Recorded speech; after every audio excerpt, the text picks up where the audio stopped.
교육이더라고요.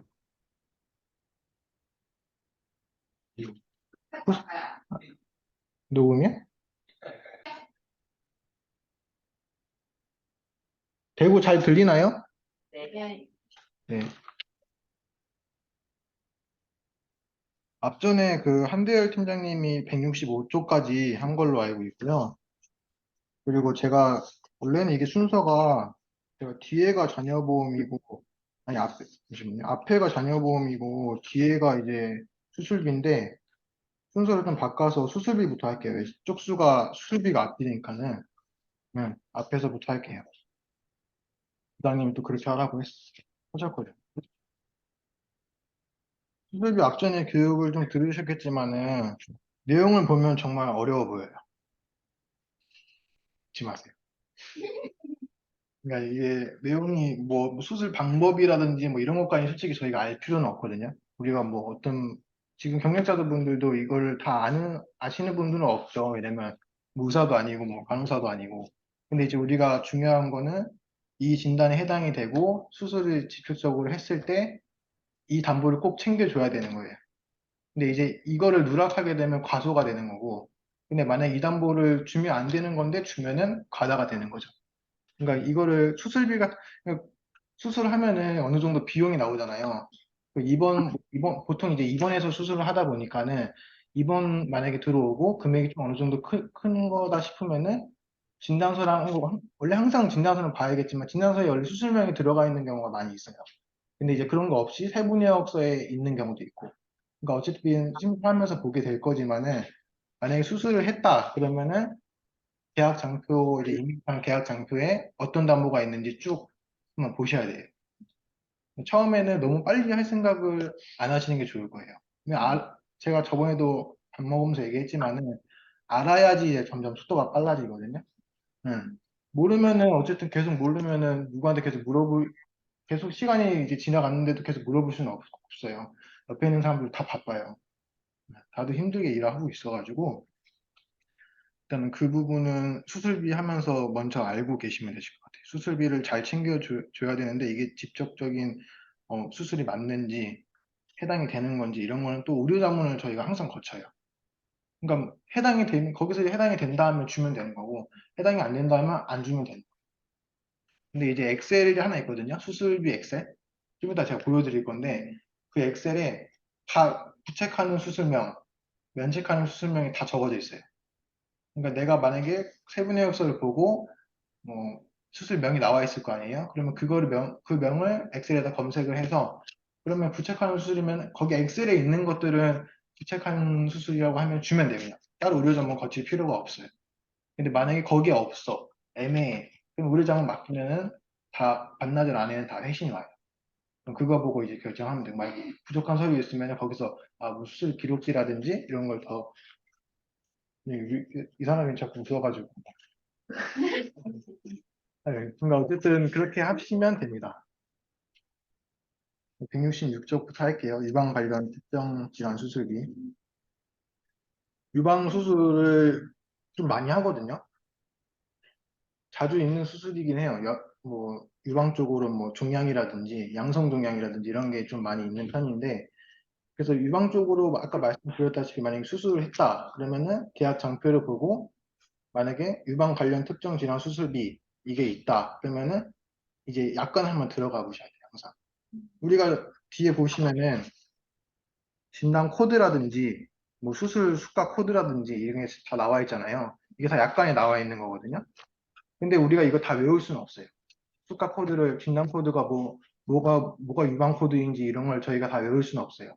다만 이제 우리가 그런 수술을 했을 때 이런 담보가 있으면은 약관을 보고 해당이 되면 지급하는 거예요.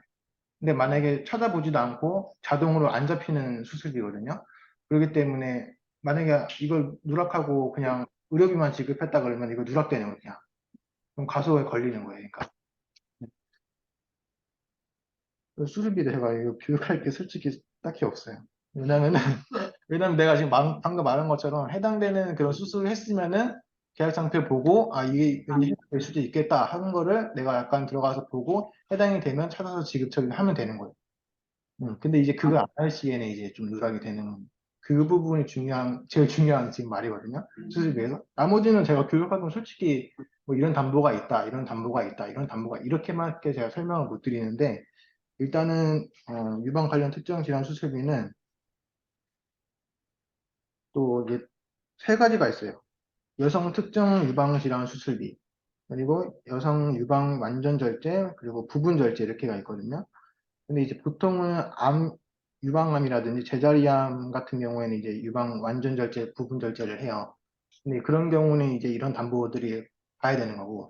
근데 그 외에 이제 암이 아닌 아까 뭐 양성종양이라든지 이런 담보들이 있잖아요. 이런 질환 같은 경우에는 특정 유방 질환 수술비에 해당이 되는 거죠. 음, 그런 경우이고 이제 약관마다 좀 달라요. 그 1년 뭐 미만일 때는 50%만 지급 처리하라. 뭐 1년 이상일 때는 뭐 100% 지급 처리하라. 이런 게 있거든요. 근데 이런 거는 약관에도 나와 있지만은 내가 만약에 수술을 했다 그러면 수술 이제 코드라든지 이런 거를 수술했다고 전산에 입력을 해요. 그리고 입원 기간을 내가 입원 영수증까지 같이 지급을 하면은 입원 기간이 자동으로 입력이 되기 때문에 그렇게 입력이 잘 돼 있고 나중에 이제 보험금 계산을 하게 되면은 얘가 100%인지 50%인지까지 계산이 돼요. 그래서 전산에서 자동으로. 근데 이제 100% 전산을 믿으면 안 돼요. 거기 이제 또 전산에 보험 가입 기간이 써 있어요. 만약에 뭐 오늘 가입했다, 오늘 가입했는데 뭐 한 달 뒤에 수술했어요, 만약에. 그러면 1년 미만이잖아요. 그러면은 50%만 지급 처리해야 되는데 전산에 100% 잡혀, 만약에. 그러면은 내가 한번 약관 들어가 봐야 돼. 이거는 100% 일 년 미만이어도 100% 약관인지. 예. 근데 만약에 50% 약관인데 100% 잡히면은 그거는 다시 한번 확인해 봐야겠죠. 전산이 잘못된 건지. 그런 것까지는 체크해야 돼요, 본인이. 아니면 이것도 뭐 자기가 잘 체크했는데 100% 줘야 되는데 50% 주면 가소가 되는 거고 100% 줘야 되는데 50% 주면 또 이제 그렇게 되는 거고. 유방 관련 특정 질환 수술비는 총 세 가지가 있는데 암 쪽으로는 유방 완전 절제, 부분 절제가 있고 그리고 그 외에는 특정 유방 질환 수술비다. 이렇게 알고 계시면 될 것 같아요. 그러니까 수술 같은 경우에는 계약 장치를 수술했으면 어떤 담보가 있는지 꼭 확인을 하시는 게 제일 좋고요. 그 뒤에는 이제 말씀드렸다시피 우리가 알 수 없는 그런 그러니까 몰라도 되는 그러니까 이건 뭐 이렇게 수술 기법이다 수술 방법이다 하는 거는 우리가 솔직히 뭐 방법까지는 몰라도 되잖아요. 제가 수술한 것도 아니니까. 그러니까 이제 수술명이라든지 이런 거는 만약 세부내역서 이렇게 나와 있어요. 종계 절제술, 뭐 유방 부분 절제술, 유방 전 절제술 이런 식으로 나와 있거든요. 그러면 이제 이렇게 하면 내가 수술했다는 걸 이제 세부내역서 보고 알 수가 있는 거죠. 이렇게 나와 있어요. 그래서 어떤 수술을 했는지 세부내역사에 수가명이. 그리고 아까 말씀드린 대로 무조건 뭐 유방 수술했다고 다 주는 건 아니잖아요. 약관에 맞는 진단 코드가 맞고 수술을 해야지 줄 수가 있는 거예요.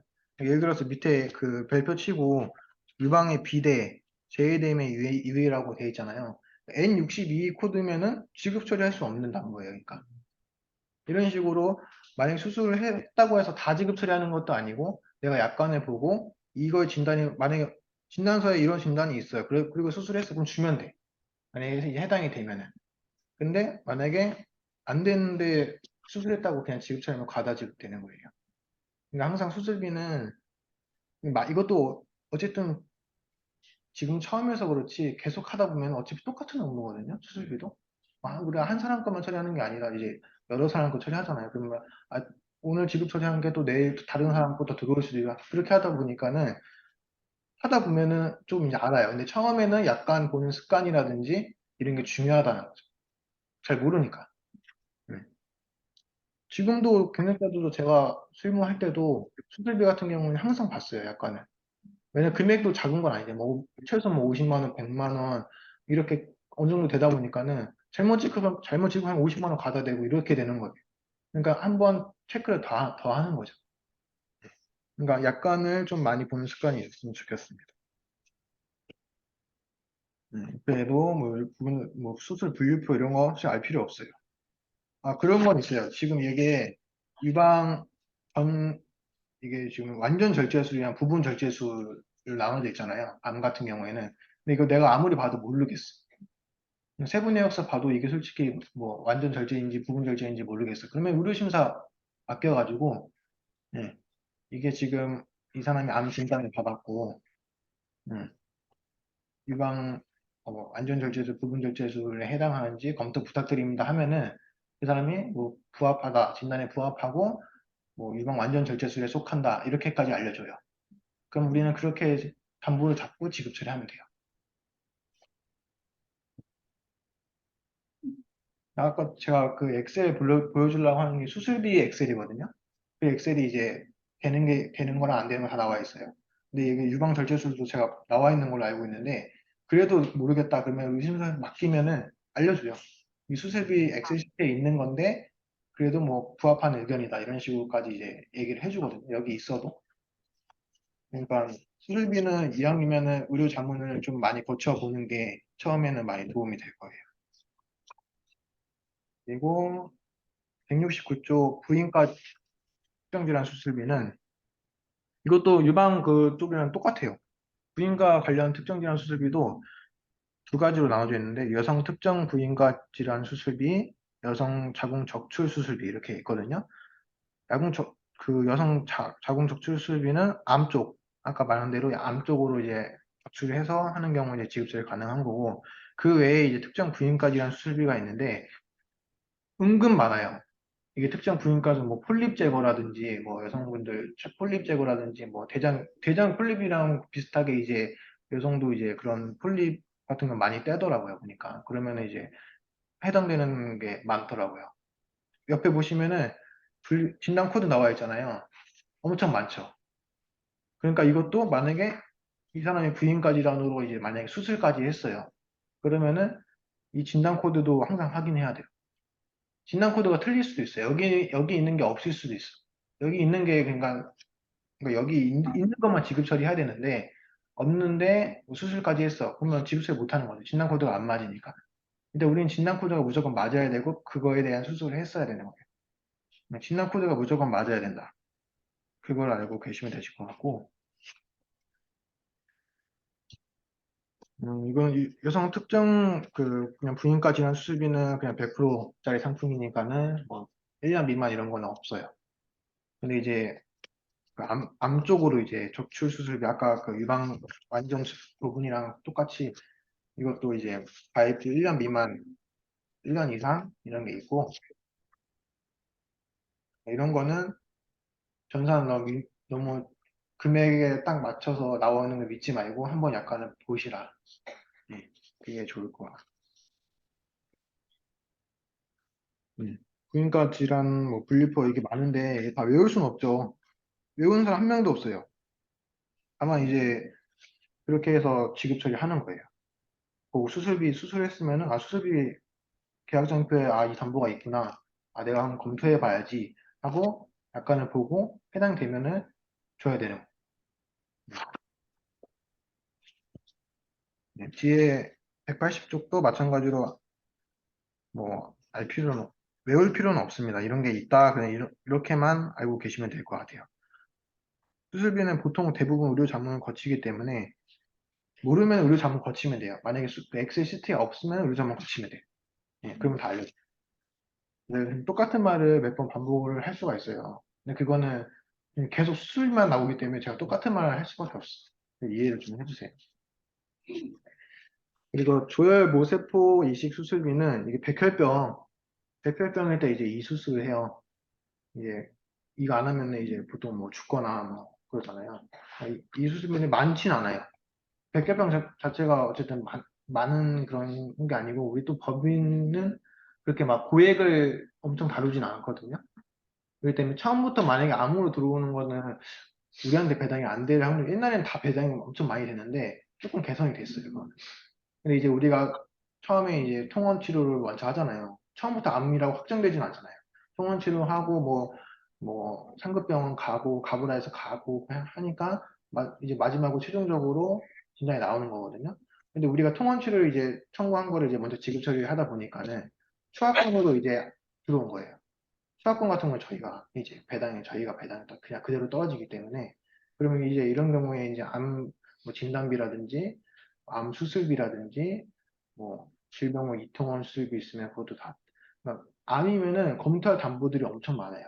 그러니까 너 전산에 잡힌 것만 믿지 말고 무조건 암이면은 계약 장표에 있는 가입한 담보들을 꼭 잘 챙겨가지고 해당되는 담보를 잘 찾아내야 돼. 숨은 그림 찾기라고 생각하세요. 그러니까 웬만하면 입력을 잘하면은 전산에서 자동으로 요즘에 전산이 많이 좋아져서 자동으로 잡혀요. 근데 이제 안 그럴 수도 있기 때문에 항상 또 암은 고액이잖아요. 금액이 작은 거 아니기 때문에 물론 팀장님들도 체크를 할 거예요. 여러분이 올리시면은 뭐 신입사원이고 하다 보니까는 체크를 하고 뭐 지급을 하고 할 테지만은 1차적으로는 일단 담당자들이 먼저 제대로 올려줘야지 네, 그게 맞는 거거든요. 조혈 모세포 이식 수술이 백혈병 그 암 직접적인 이런 수술이고요. 이것도 마찬가지로 세부 내역서에 다 나와 있어요. 그 수술 명의, 조세 모세포 뭐 이식 뭐 이런 식으로 써져 있거나 금액도 커요 이런 것들은. 그런데 이제 나 잘 모르겠다 하면은 이 담보가 만약에 있으면은 백혈병인데 이수를 했어요. 만약에 모르겠으면은 의료 자문해가지고 조혈모 세포 이식 수술비 지급 가능한지 검토 부탁드립니다. 해가지고 올리면은 반나절 안에는 보통은 회신이 와요. 어, 진단에 부합하고 수술에 직접적인 치료다 하면서 오거든요. 그러면 지급하면 돼요. 근데 만약에 이거는 아니다 하면은 그럼 지급 못하는 거죠. 근데 지금 못하는 경우는 저도 이거는 많이 없었을 뿐더러 진짜로 한 사람들만 이 수술을 하는 거기 때문에 거의 없었던 것 같아요. 지금 못하는 경우는 이런 거. 뭐 논란이 되거나 이렇게 하진 않거든요. 이런 담보들은. 이런 담보들이 있다고만 알고 계시면 될 것 같아요. 시험 문제는 안 냅니다. 이런 거. 네. 그리고 5대 장기 이식 수술비. 이것도 뭐 저도 이때까지 업무하면서 한 5번 지급했나? 그러니까 그만큼 많이 없어요. 그러니까 뭐 환자들은 많이 있을 수 있는데 우리한테 떨어지는 배당은 그렇게 고액이기 때문에 이것도 마찬가지로 1,000만 원, 2천만 원씩 나와요. 그렇기 때문에 들어오면 우리도 검토를 당연히 해야겠죠. 만약에 이 사람이 뭐 신장이 안 좋거나 뭐 이런 뭐 심장, 뭐 간, 췌장, 폐장 5개가 부위가 이제 심장, 간장, 심장, 췌장, 폐장인데 신장, 신장, 췌장, 폐 이렇게 알고 계시면 돼요. 이제 이런 경우에 이제 이식 수술을 받으면은 이 수술비를 주는 건데 마찬가지로 이거는 의료 자문을 거쳐요. 근데 제가 드리는 그러니까 우리 팀은 뭐 내가 주겠지만은 그 수술비 엑셀 시트에 없는 거는 다 의료 자문 맡긴다고 생각하세요. 네. 만약에 있어도 아니 있었는데 내가 못 봤는데 의료 자문 맡겨도 어차피 답변을 해주니까는 이왕이면은 정확한 게 좋은 거니까는 음. 일하다 보면은 근데 뭐 미결이 많고 뭐 쌓이는 것 많아서 하나하나 이렇게 막 체크 못하는 경우도 있어요. 처음에. 근데 너무 당황하지 말고 천천히 그래도 할 건 해야 된다. 네.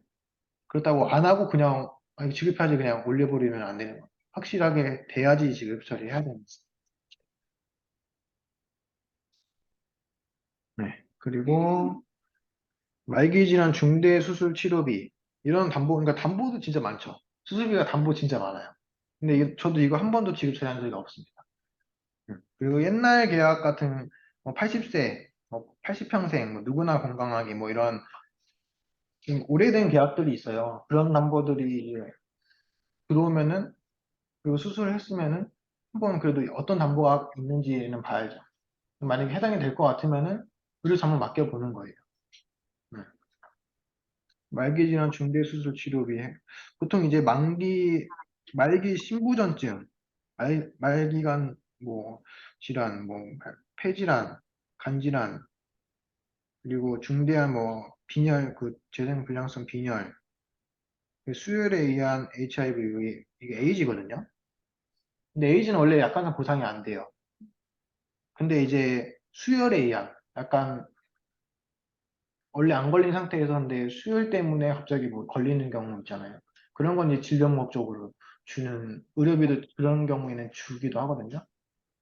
근데 많이 없어요. 저도 한 번 걸렸나? 근데 저 그때는 그냥 면책이었거든요. 그냥 수혈에 의한 감염도 아니었고.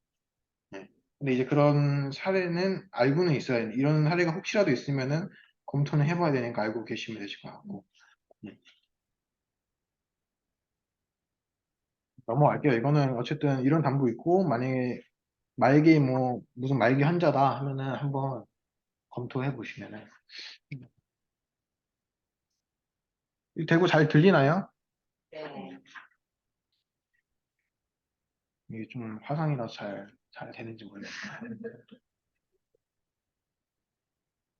다음은 184조 그 5대 특정 질환 수술비거든요.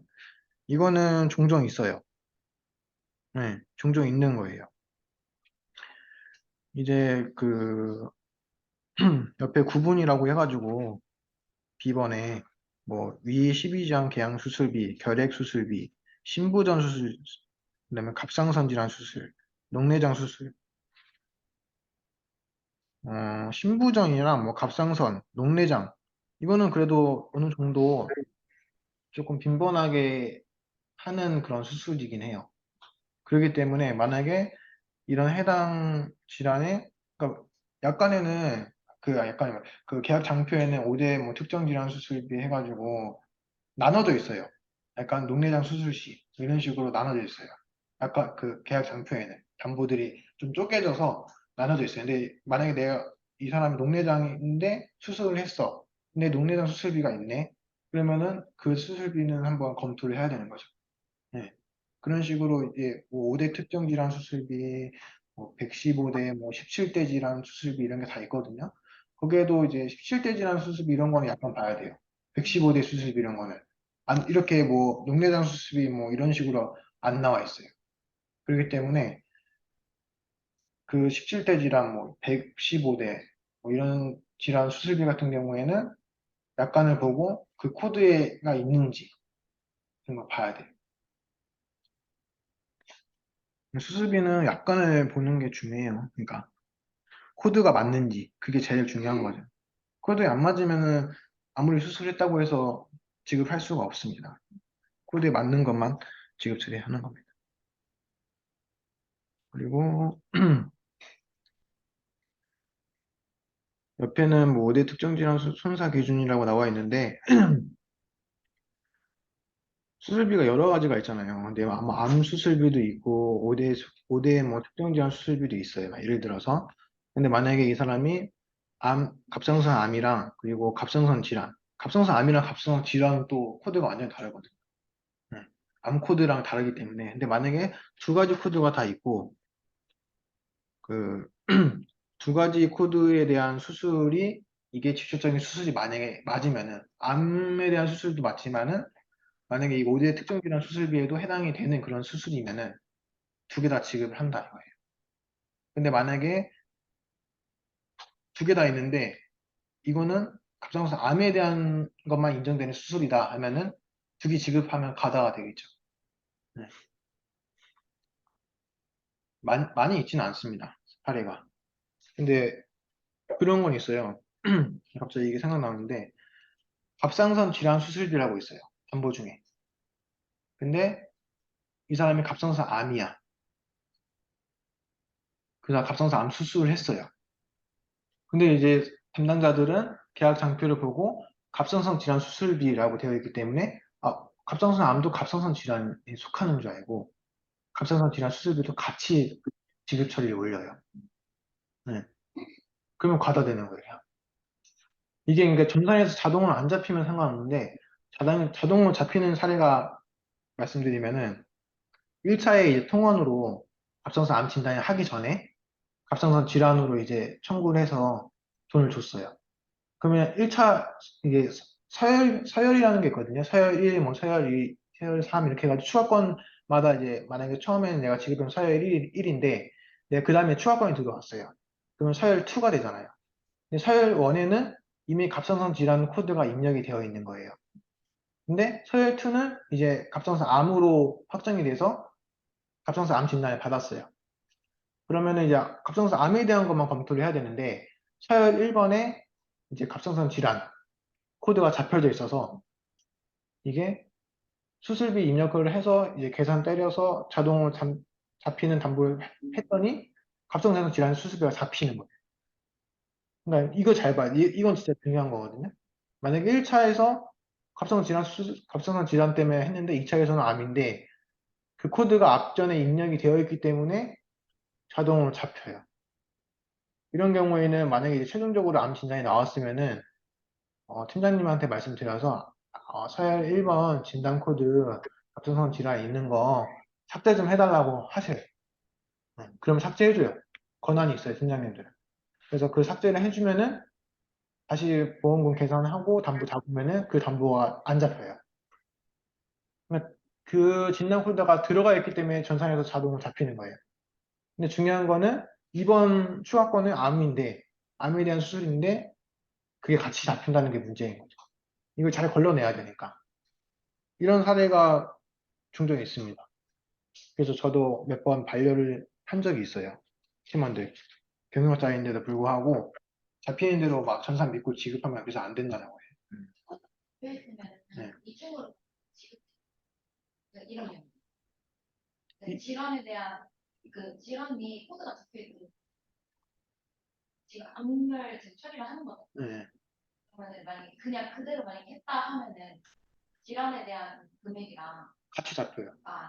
그래서 그래서 서열 1번의 진단 코드를 삭제해야지 이 담보가 안 잡히는데 이 진단 코드가 서열 1번의 진단 코드가 들어가 있기 때문에 서열 2번 내가 추가권인데도 불구하고 암인데도 불구하고 자동으로 그게 잡히는 거예요. 그러면 과다 지급되는 거예요, 그거는. 팀장님들도 이거 잘 검토를 못하고 그냥 결제하는 경우가 있어요. 그 제가 한번 가다한 적이 있었습니다. 옛날에. 제 사례거든요, 이게. 그러니까 제 사례뿐만이 아니라 저도 그냥 바로 환수를 했거든요. 고객한테 말해서 죄송하다고. 어. 환수를 해줘야 돼. 또 잘못 지급한 게 있으면 환수해야 돼요. 죄송하다고, 죄송합니다. 바닥까지 기어 들어가야 돼요. 죄송하 싹싹 비워서 다음에 이런 일 없도록 하겠습니다 하고. 그러니까 이제 시간이 지나면은 그 사람들도 환수하기가 어려워. 돈을 다 썼거나 그런데 이제 뭐 내가 딱 올렸는데 그거 잘못 올린 것 같아 해가지고 당일이나 뭐 시간이 얼마 안 됐을 때 전화했을 때는 웬만하면 조금 해주는 편이긴 해요. 시간이 많이 지났는데 갑자기 왜 돈 달라고 하냐. 근데 우리가 오디트를 바로바로 하는 게 아니거든요. 기획 본체에서 한 달 건을 그 다음 달에 하고 이렇게 하다 보니까는 그 다음 달에 환수하는 게 이제 조금 죄송하도 빌어야 되는 거죠. 받아내야 돼요. 그래야지. 그러니까 걸린 것도 이미 가다인데 환수를 하게 되면 조금 점수를 좀 덜 깎아줘요. 어쨌든 환수를 받아야 돼. 그래야지 되는 거거든요. 그러니까 지금 같은 사례가 만약에 제가 시험 문제 내면은 될 수도 있다. 사례를 들어서 그런 사례가 그럼 오히려 과소일 때는 네. 다시 주면 되니까 좀더 편한 상황인가요? 아니, 가소는 오히려 그냥, 만약 예를 들어 오짓을 하잖아요? 가소가 있어요. 가소는 그냥 걸리면 끝. 걸리면은 그냥 점수 그냥 마이너스. 근데 가다는 점수 마이너스 되지만은 한수를 받으면 그냥 조금 감면해주는 약간 이런 게 있어요. 근데 그거는 지금 몰라도 돼요. 왜냐면은 안 걸릴 거잖아요. 걸릴 거예요? 안 걸릴 거잖아. 그러니까 정확하게 올리는 게 중요하다. 근데 이제 이런 부분이 조심해야 된다 이거예요. 갑자기 딴 얘기로 빠졌는데 비슷한 그런 수습이니까는 사례가 알고 있으면 좋은 거니까.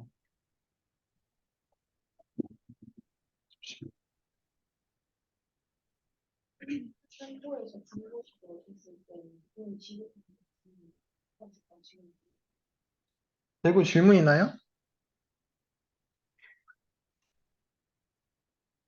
대구 질문 있으세요? 있으세요? 이해가 안 돼요. 네? 하나도 이해가 안 돼요. 아, 잘안 들리는. 그러니까. 잘 들리긴 하죠? 네. 음, 내가 강사로서 자질이 부족한가? 아니, 이게 그러니까, 어디까지 이해했나요, 혹시?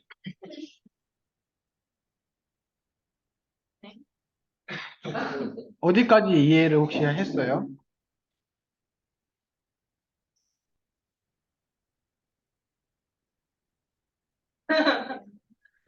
그 지급한 게 있으면 네네. 그 두 번째 거는 앞에 거를 환수하는 거예요? 아니, 그러니까 만약에 잘못 처리한 게 있으면 한수 뭐 이런 게 있다고 하는 거고, 그거는 그럼 지금 모르셔도 돼요. 그건 빼요. 그거 모르셔도 돼요. 근데 우리가 지금 말한 거는 갑상선 질환으로 이제 1차적으로 이제 이 사람이 갑상선 질환으로 청구를 했어요. 네, 그리고 2차로 추가건이 들어왔는데 이 사람이 갑상선 암 확정이 된 거예요. 확진이. 네, 네. 근데 이제 아까 담보를 말씀드렸지만은 담보가 예를 들어서 1번이 갑상선 질환 수술비가 있고 2번이 뭐 암 수술비가 있어요. 네, 그럼 우리가 지금 2차로 이제 들어온 거는 암이 확정이 됐기 때문에 갑상선 질환이 아니고 갑상선 암이잖아요. 네. 근데 우리가 이제 계약 장표를 보면은 우리가 갑상선 암 수술을 했으니까는 담당자들이 이제 착각하는 게, 아, 갑상선 질환 수술비 있으니까는, 갑상선 질환도 어쨌든 갑상선이니까는, 이게 맞겠다 해가지고 지급 처리하는 경우가 있어요. 아, 이해했어요? 네. 네. 그럼 지급 처리하면 안 되는 거잖아요. 이게 갑상선 질환 수술비 진단 코드, 약간의 그 진단 코드를 보면요. 암은 없어요. 어, 음. 이해됐나요? 근데 만약에 이제 아까 말씀드렸던 게 전산에 1차에 갑상선 질환으로 돈을 줬잖아요. 네. 네. 그러면은 갑상선 질환 코드가 잡혀 있을 거 아니에요. 1차 지급한 게. 네. 근데 2차로 갑상선 암인데 1차 그 진단 코드가 입력되어 있는 게 있기 때문에 자동으로 이제 그 갑상선 질환 수술비도 추산 잡히고 담보가 잡히는 거예요. 그럴 때 팀장님께 말씀드려서. 그럴 때 이제 이게 지급 처리 하는 게 아닌데 이게 자동으로 잡히면 이상이 있는 거잖아요.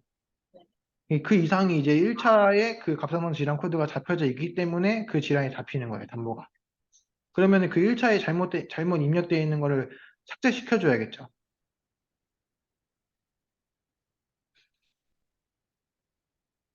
감사합니다. 이해했어요? 네. 음. 아무래도 제가 서울에 있으니까는 대구랑 거리가 머니까 이해 못할 수도 있죠.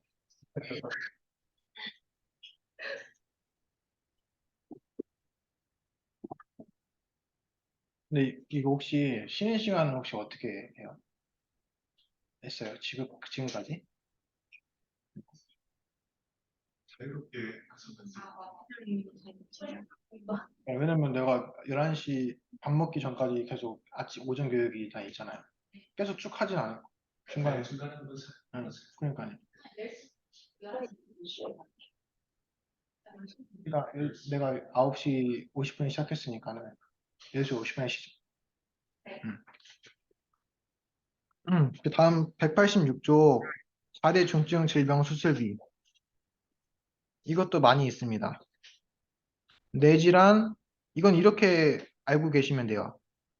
우리 뇌간 심폐라고 하거든요. 그렇게 외우거든요, 우리는. 뇌질환, 심질환, 간질환, 췌장, 그다음 폐질환 이렇게 있어요. 이게 은근 많아요. 특히 심장 쪽으로. 심장 쪽으로 뭐 이 4대 중증 질병 수술비는 또 두 가지로 쪼개져요. 간헐 수술비가 있고 비간헐 수술비가 있어요. 뭐 쉽게 말하면 간헐은 어쨌든 뭐 배 째가지고 수술을 하는 거죠. 근데 이제 비간혈은 뭐 내시경이라든지 어쨌든 뭐 구멍 뚫어서 이렇게 하는 그런 수술이에요. 근데 이런 거를 뭐 저희가 판단할 필요는 없어요. 아까 말씀드렸다시피 이게 만약에 4대 중증 질환 수술비가 있다. 그리고 이 담보도 그 계약 장표를 보면은 심장 질환 4대 중증 해가지고 심장 질환 해가지고 이렇게 써져 있어요. 심장 질환 뭐 각 담보별로 나눠져 있어요. 뭐 뇌질환 뭐 비관열, 뇌질환 관열, 심장질환 비관열, 심장질환 관열 이런 식으로 담보가 각 질환마다 2개씩 쪼개져 있어요. 네, 계약 장표를 보면은. 근데 이제 우리가 딱 생각해야 되는 거는 만약에 이 사람이 심장 쪽으로 수술을 했어요. 그러면 이 사람 수술했기 때문에 관열이든 비관열이든 둘 중에 하나가 해당이 될 확률이 높잖아요. 그럼 우리가 근데 관열인지 이게 관열일까 비관열일까 고민을 해야 되잖아요. 이거를 내가 고민하는 게 아니고 의료 자문을 맡겨요. 음. 뭐 담보병을 자문을 맡길 때 의료 자문을 맡길 때 4대 중증 질환 수술비 관열 비관을 검토 부탁드립니다. 이런 식으로 쓰면요. 거기서 이제 해당 진단 코드 적합하고 이거는 이 수술은 관열에 해당이 된다. 비관열에 해당이 된다. 이렇게 딱 알려줘요. 근데 만약에 이 사람이 관열, 비관열 같이 수술을 하는 경우가 있거든요. 한 번에? 근데 따로따로 하는 게 아니라 한 번에? 그럴 때는 관열로 지급 처리한다고 약간이 되어 있을 거예요. 큰 걸로. 금액이 큰 걸로 되는 걸로 지급하는 걸로 되어 있을 거예요. 그거는 이제 이런 게 들어오면 약간을 무조건 금액이 작은 게 아니거든요, 이게. 뭐, 관열 수술비는 뭐 1,000만 원 하는 경우도 있어요. 뭐, 400, 500, 뭐, 가입 금액에 따라서 다르니까는 보험료에 따라서 또 고객 선택적으로 가입하잖아요, 보험 같은 경우는. 근데 금액이 작은 건 아니에요. 이게 지금 100만 원, 300만 원 나와 있는 거는 이게 지금 옛날에 요즘에는 이제 더 크게 나왔다. 그 담보 그 금액들이. 그러니까 똑같은 경우 사례지만은 금액은 이제 다 달라요. 그러니까는 우리가 알아야 되는 건 이런 뭐 100만 원 금액이 중요한 게 아니라 뭐 이렇게 해서 지급을 검토해야 된다는 거. 네. 알고 계시면 되고요. 옆에 뭐 수술 방법, 뭐 수술 유형 이렇게 나와 있거든요. 외울 필요가 없습니다. 음, 네. 이건 다 그냥 우리 자문 맡기세요. 간혈인지 비간혈인지. 원래 다 그렇게 해요. 이거 다 못 외워요. 네. 약관에도 이런 수술명은 안 나와 있어요. 네. 이런 수술명은 안 나와 있고 진단 코드, 해당되는 진단 코드. 뒤에 보시면 없나? 없네. 진단 뭐 뇌질환은 뭐 이거에 해당되고 심질환은 이거에 대해 그러니까 뇌질환도 다 뇌질환이라고 해서 다 지급 처리하는 게 아니라 약간의 그 해당되는 진단 코드가 있으면은 어쨌든 이 진단에 대한 수술을 했구나 해가지고 이제 검토를 하는 거죠. 예. 지급이 되는 건지 안 되는 건지. 심장 같은 경우에는 조금 조심해야 되는 게,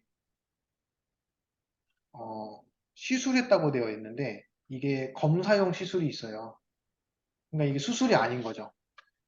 그런 경우가 있거든요. 그런 경우에는 지급 안 되는 사례가 있어요. 그러니까 항상 뭐 검토가 되기 전에는 이거는 뭐 다른 것도, 다른 담보들도 다 마찬가지지만은 고객님한테 만약 혹시나 전화 왔을 때 먼저 이거 지급 처리할 예정입니다. 이렇게 말하지 마세요. 근데 만약에 검토했는데 아니면은 아까 왜 그렇게 말하지 않았냐?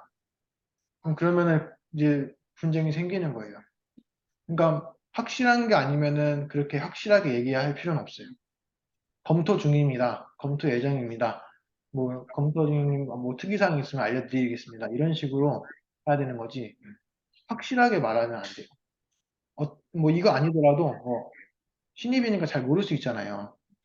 뭐 그냥 의료비라도 이게 지급 처리되는 의료비인 줄 알고 내가 올렸는데 팀장님이 반려했어. 이건 지급 처리 안 되는 비급여다.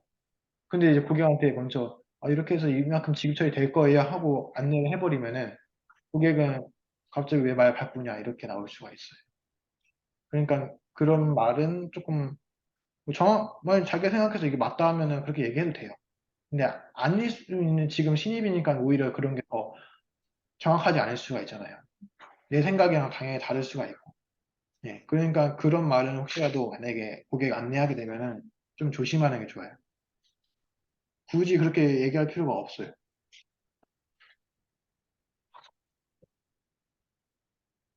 네, 이렇게 알고 계시면 되고요. 188쪽 디스크 질환 수술비. 요즘에는 이 담보가 많이 없어요. 근데 이제 옛날 어쨌든 이 담보가 있는 계약들이 있거든요. 근데 우리가 보통 이제 많이 수술하는 것 중에 하나가 허리, 디스크, 뭐 목, 이게 다 디스크 질환에 속하거든요. 많이 수술해요, 진짜. 빈번하게 나이 들면은 허리 아프다고 하잖아요. 진짜 많이 수술해요, 이거는. 근데 만약에 수술했는데 내가 계약 장표를 보지 않고 그냥 전산대로 잡혀져 있는 것만 뭐 입통원 수술비 있으면은 입통원 수술비는 자동으로 잡히는 경우 있거든요. 같이 잡혀요. 뭐 입원 수술비, 통원 수술비 같이 잡혀요. 근데 내가 이 사람이 입원을 했어. 그럼 통원 수술비는 주면 안 되는 거예요. 그거는 조심해야 돼요. 만약에 같이 올리는 경우가 있더라고요. 전산에 잡힌다고. 그러니까 전산을 너무 믿으면 안 돼요. 담보를 한번 보고 이건 지급이 가능할지 안 할지 한번 판단을 한번 하셔야 돼요.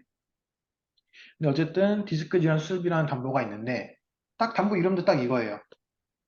우리가 지급하는 코드는 딱 두 가지예요. M50, M51. 이거는 알고 계시는 게 좋을 것 같습니다. 두 가지니까는 M50, 51이라고 되어 있는데 M50.5, 뭐 50.5 소수점으로 들어가 있는 거 있잖아요. 그런 거 다 포함인 거예요. 그러니까 대표로 이렇게 나와 있는 거지, 뭐 51.52, 51.3 이런 식으로 되어 있는 것들도 어쨌든 이거에 다 포함이 되는 거예요. 예. 이런 수술을 했을 때 누락하지 않고 검토를 해야 된다. 디스크 질환 수술비는 자주 그러니까 수술은 자주 하는데 담보가 있는지 없는지는 검토를 꼭 하셔야 된다. 예. 옆에 이제 수술 방법 같은 게 나와 있어요. 보면은 옆에 이제 보상 이제 보상이 되는 게 있고 안 되는 게 있잖아요. 근데 아까 최근에 온 그 수술비 엑셀시트를 제가 이따 보여주긴 할 건데 확실하진 않은데 고주파 뭐 이런 게 보상으로 바뀐 경우가 있거든요. 그러니까 지금 체크는 하지 말아요. 왜냐면 이따가 엑셀에 보여주면은 확실하게 알려줄게. 그러니까 이제 수술 리스트가 이제 계속 업데이트 되다 보니까는 기존에 지급 처리하면 안 된다고 됐던 것들을 이거는 이제 인정이 돼서 지급 처리 이제 해도 된다고 바뀌는 경우가 있어요. 그러니까 그거는 이제 바뀌는 업데이트 정보 이런 걸 또 잘 확인해서 하면 되고요. 근데 여기서 제일 많이 하고 안 나오는 것 중에 하나가 신경 차단술. 신경 차단술했다고 수술비 청구하는 사람 있어요. 네. 지급 처리 안 하면 안 됩니다. 이거. 금액도 얼마 안 나와요. 뭐 몇십만 원? 입원해서 해도. 근데 뭐 신경 성형술, 무슨 성형술 하면은 그거는 이제 수술이에요. 신경 차단술만 아니야. 차단술. 중요합니다, 이거. 왜냐면 분쟁이 좀 있을 수 있는 그런 수술이에요. 고객은 이제 병원에서도 이거를 수술 확인서로 써줘요. 그럼 고객은 이제 자기 왜 수술했는데 안 주냐. 근데 우리는 이제 약관상 수술 같은 경우에 수술의 정의, 뭐 절제, 절단 있어야 되는 거잖아요. 근데 이거는 그런 게 아니에요.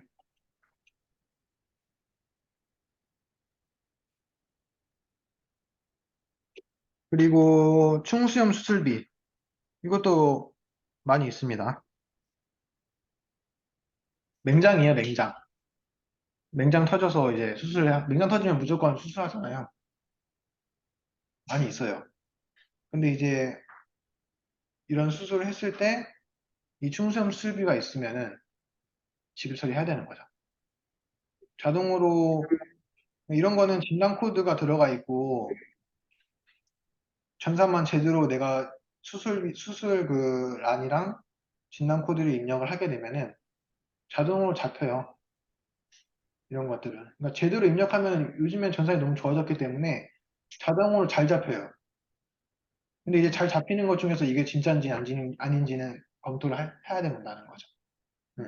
잘 잡히면 그냥 지급 처리하면 돼요. 네. 어쨌든 충성 수술비는 그렇게 수술했을 경우 마찬가지로 이 K35에 38 되어 있는데 뭐 명장 다 여기 안에 다 속해져 있죠.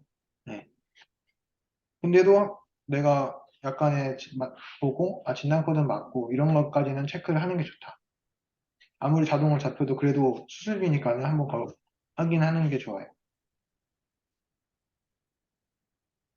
다음은 190쪽 질병 수술비. 이것까지 하고 쉬겠습니다.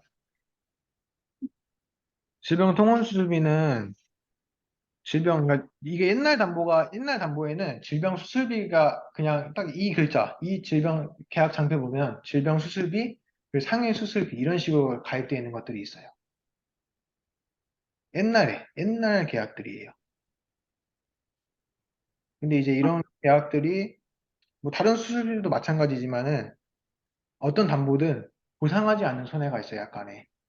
뭐 실손도 보상하지 않는 손해에 나와 있고 쭉 뭐 이거는 보상하지 아니합니다. 뭐 미용 목적 뭐 이런 게 다 나와 있잖아요.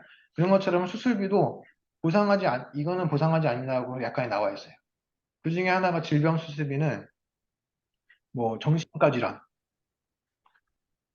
그리고 선창성 질환 이 Q로 시작 Q로 일단 임신이고 이거는 임신 출산 질환 5코드로 시작하는 임신 출산 질환이 있고요. 그리고 세 번째로 이제 선창성 질환이라고 해서 코드가 Q로 시작합니다. 이거는 선창성도 은근 수술 많이 해요. 뭐 혀 유착증 뭐 이런 거 뭐 수술하거든요, 애기들. 근데 이제 이런 질병 수술이 요즘에는 하도 담보가 많이 생기고 하다 보니까는 애기들도 질병 뭐 통원 수술비, 질병 입원 수술비 거의 필수로 가입을 합니다. 근데 선천성 질환 수술비라는 담보가 따로 있어요. 그거는 이제 만약에 혀 유착증 제외라는 담보가 있거든요. 그러면 혀 유착증을 수술사 하면은 그거 지금 안 주면 되는데 그 외에 이제 그 선천성 질환 수술 같은 경우에는 그 의료사무 맡겨가지고 주라고 하면 주면 돼요. 네. 근데 이제 그거 외에 이제 그냥 일반 질병 통원 수술비, 질병 입원 수술비, 질병 수술비 다 공통적으로 지금 말한 정신과 질환, 임신 출산, 그다음에 선천성 질환은 모두 지급 처리 안 됩니다. 수술했다고 지급 처리하는 게 아니에요, 이거는. 만약에 올리면 과다 지급돼요. 그리고 여기서 하나 추가로 치과 질환. 치과 질환도 질병 통원 수술비, 입원 수술비, 질병 수술비 되는 거 하나도 없습니다. 치과 질환일 경우에. 치과 질병. 치과 질병으로 임플란트 하잖아요. 임플란트 치조골 이식술, 술 같은 것도 이제 수술로 들어가긴 하거든요. 왜냐면 째고 이렇게 하다 보니까 수술의 정의는 맞아. 근데 우리가 약관에서 이 치과 질환은 보상하지 않는 걸로 정해놨어요. 그러니까 취급처리 하면 안 되겠죠. 네. 근데 뭐 뒤에서도 얘기하겠지만은 상해는 또 상해로 인해서 임플란트 치조골 이식술 하면은 상해 수술비 또 지급 처리합니다. 그 파절로 인해서 치아 파절. 보통 이제 상해는 치과는 파절이죠. 부러지거나 뭐 깨지거나 그런 경우인데 혹시 앞전에 교육이 있는지 모르겠는데 질병 통원 수술비, 입원 수술비에서도 가로치고 질병 통원 수술비 옆에 가로치고 대장 용종 포함이라는 담보가 있어요. 이거는 이 담보는 대장 용종 제거할 때도 수술로 보고 지급 처리하면 돼요. 이 담보는. 근데 그냥 질병 통원 그러니까 지금은 지금 최근에 나온 상품들은 세분화돼서 이게 대자연종 포함, 그냥 안 써져 있는 거 하나랑 뭐 써져 있는 거 하나랑 이렇게 다 구분이 되어 있거든요. 근데 옛날 거는 대자연종 그 수술은 안 줬어요. 약간의 대자연종은 안 주게끔 되어 있어요. 그러니까 만약에 계약 장표를 봤는데 대자연종 포함이라는 단어가 없어. 근데 이 사람이 대자연종 제거했다고 수술비를 청구했어요. 그러면은 이거는 보상이 안 되는 거예요. 대장용 포함 담보가 아니에요. 옛날 약관에는 그 약관에 대장 응종 못 주게끔 보상하지 않는 순에 나와 있어요. 그럴 때는 이제 안내를 그렇게 하면 돼요. 이게 뭐 요즘에는 이제 뭐 대장용종 포함되어 있는 수술비도 상품이 생겨서 생겼지만은 기존에 이제 그 질병통원 수술비 같은 경우에는 약간의 대장용종이 안 된다고 다 기재가 되어 있다. 만약에 뭐 엄청 불만 심하면 약관을 보내준다고 하기도 하고, 약관을 우리가 프린트를 할 수가 있어요. 약관을 어떻게 볼 거예요? 우리가 들어가서 봐야 될 거 아니에요. 그냥 열리는 약관도 있지만은 안 열리는 약관들이 있어요. 그거는 내가 전산에서 컴퓨터로 외부망에 접속을 해가지고 삼성화재 사이트 들어가면요. 상품 검색하는 게 있어요. 그럼 이 사람은 그 상품 이름을 검색을 딱 해가지고 가입 시기, 예를 들어서 3월 달에 가입했는데 똑같은 상품명이라도 게시 시각이 다르거든요. 상품명 똑같은데도 달라요. 근데 이 사람이 뭐 3월 달에 가입했고, 3월 달에 가입했는데 1월에 게시한 게 있고, 뭐 3월에 게시한 게 있어요. 그럼 1월에 게시한 걸 보면 안 되고, 3월에 게시한 걸 봐야 돼. 그 이후에 가입한 거니까, 게시하고 나서. 그러면 그 약관을 보면요. 그렇게 약관을 보는 거거든요. 그렇게 해서 만약에 이제 고객이 약관을 보내달라면 이제 그 부분, 이 정보에 대한 검색하면은 컨트롤 F에서 검색하면 나와요. 그럼 그거를 인쇄해가지고 보내주면 됩니다. 예. 그럼 지금 방금 수술비 약관 다 보는 것도 다 지금 방법대로 보는 거예요. 약관을 보려면 다 그렇게 해야 돼요. 그렇게 알고 계시면 되시고, 근데도 뒤에도 있지만은, 이거는 바로 옆에서 할게요. 좀 이따 좀 쉬고, 질병 입원 수술비도 마찬가지로 대장암종 포함되어 있는 담보가 있고요. 그냥 없는 담보도 똑같아요. 안 돼 있는 거는 주면 안 되는 거고, 대장암종을 수술했을 시에는. 예. 근데 이제 요즘에 최근에 나온 담보가 가로치고 대장 양성 종양, 아니, 대장 양성 종양 절제, 그리고 백내장 수술 제외, 이렇게 되어 있어요. 수술비 옆에 가로치고 되어 있는 게 있거든요.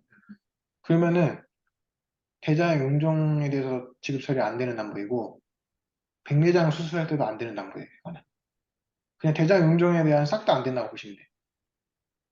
근데 이제 아까 그 대장 용종 포함 안 써져 있는 거 대장 용종 안 된다고 했잖아요. 근데 그냥 단순 폴립이 아니라 양성 대장 그런 폴립인데 이제 수술 수가가 다르거든요. 좀 더 깊이 해가지고 수술한 경우가 있어요. 그런 경우는 또 인정을 해주고 지급 처리해줘요. 그건 제가 옆에서 또 다시 얘기해 줄 거예요. 네, 바로 옆에 있으니까는 일단은 좀 10분 11시까지 쉬도록 할게요. 네.